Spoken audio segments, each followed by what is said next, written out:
Hello, entrepreneur. This is Carolyn Herfurth with the Biz Truth.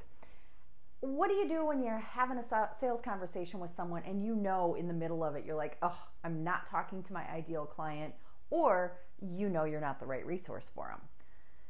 It's quite simple. Maybe not easy, but quite simple. You cut it short. If they're not your ideal client, they're going to suck the life out of you. And if you're not the right resource, working with that person will, yes, suck the life out of you. So don't waste their time or your time trying to drag out a conversation. Be honest about why you're cutting the conversation short. And if you're off base about your suspicion, it's going to open up the conversation for further discussion. If you're on target with your suspicion, they're going to breathe a sigh of relief and thank you for having the courtesy not to drag it out.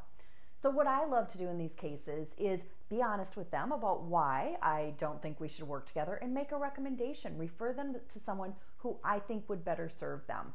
It just happened to me last week where I was talking to someone who calls on purchasing agents. Could I help them? Have I done some work in that arena? Sure. But I spent more time in the C-suite having strategic conversations with CEOs and CFOs and CIOs and COOs than talking to someone whose job it was to shave a nickel or a dime or a dollar off of an item. So I referred him to someone who I thought could better serve him. And I know when times are tight, it's hard to walk away from those prospects, but I'm telling you, it will free you up mentally. It will also free up your time and open you up to new opportunities with people who are your ideal client. So don't be afraid to walk away. I want to encourage you to cut it short, entrepreneur. Cut it short.